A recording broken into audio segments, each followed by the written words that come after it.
Hey guys, Rika here, and today I'm opening 1,000 Zephyrite Supply Boxes.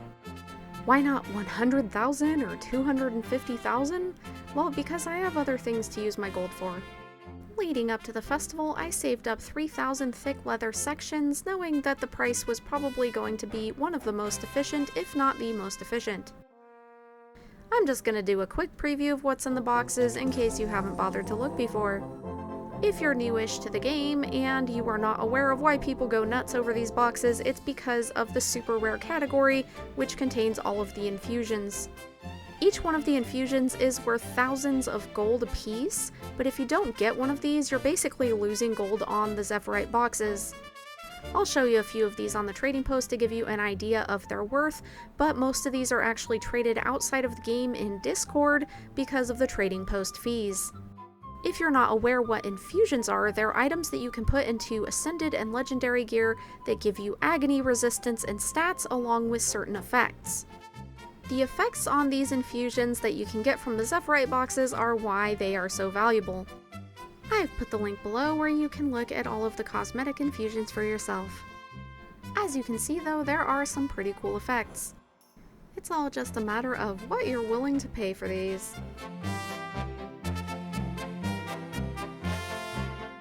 Now, without further ado, let's open these boxes.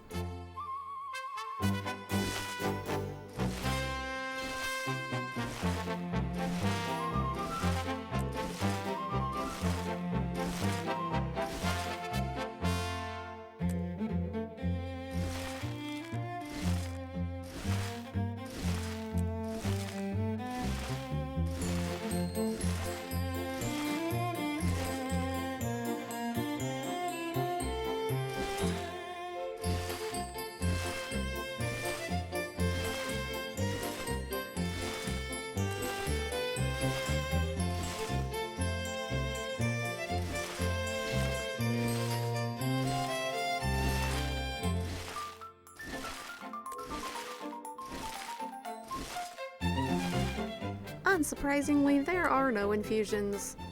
It looks like I got a decent few festival tokens though.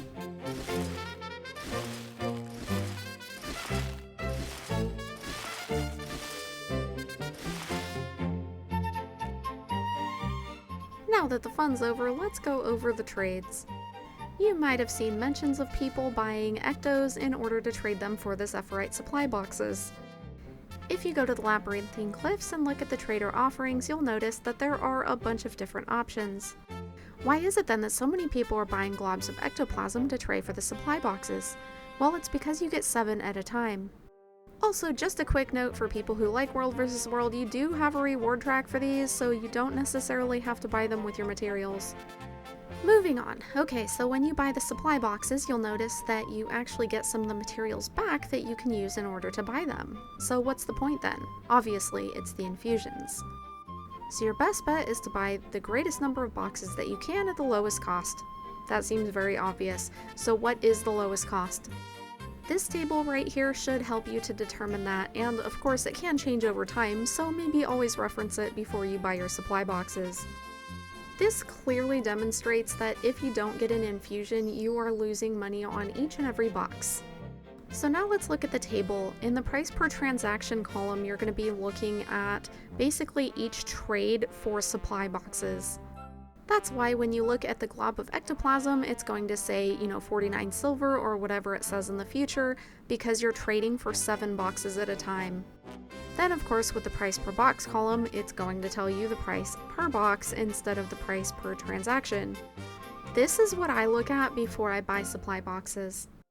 I'm also more reticent to let go of my globs of ectoplasm in comparison to other materials just because I can get those other materials so much more easily, and I do a lot of gathering. If you're going to be buying your materials to trade for supply boxes though, this table is definitely your friend. As you can see, there are a few different materials that are way more efficient for trading than globs of ectoplasm. If you have the glyphs of the Tailor, Leatherworker, and Watch Knight, it's going to be even easier for you to get some of these materials. If you don't have the glyphs, but you do have lots of karma, you can always take a trip to the Gathering Merchant. Or just save your gold, save your materials, and save up for whatever infusion it is that you like. Now on to the drop rate research. For those who are unfamiliar, this is all data from players who have opened the supply boxes and submitted their data to the wiki. According to these numbers, out of 306,393 Zephyrite supply boxes opened, they got a total of 7 infusions.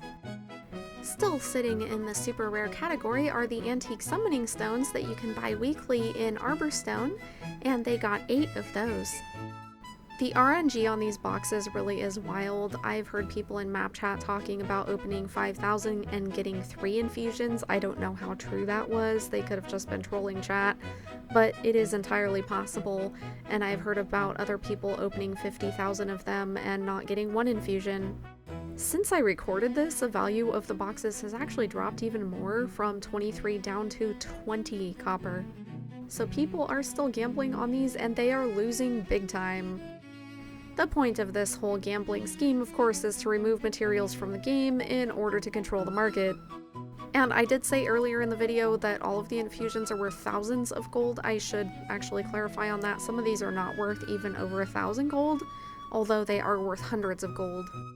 As of recording this video, the Zephyrite supply boxes were worth just under 7 silver apiece, including the super rare drops, and that has now dropped to under 5 silver. I suspect that has something to do with the larger volume of players buying smaller quantities of boxes. It will be interesting to see how that changes over this weekend. Infusions are cheaper than ever right now, so if you want one, now's the time. Finally, let's go over my results. The value of my 3,000 thick leather sections at the time of recording was 34 gold and 80 silver. I went through and listed everything that was worth listing from my drops, and I got a total of 8 gold, 88 silver, and 84 copper.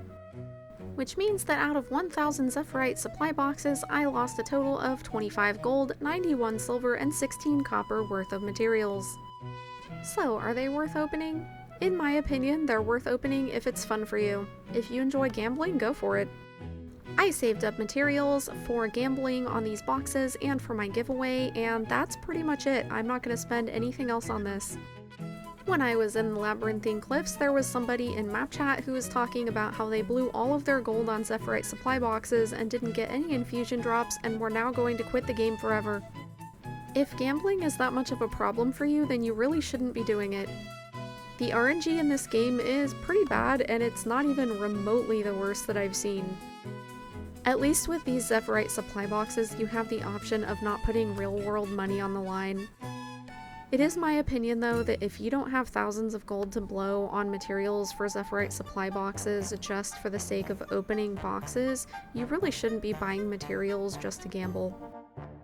Don't forget to do your weekly Black Lion key farm, kids, because the Zephyrite curio box is in there.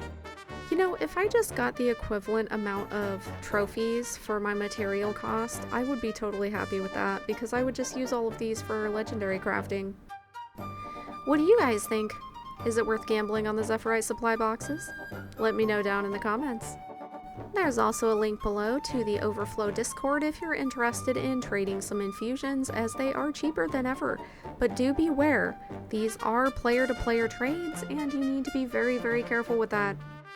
As always, thank you for watching, and good luck!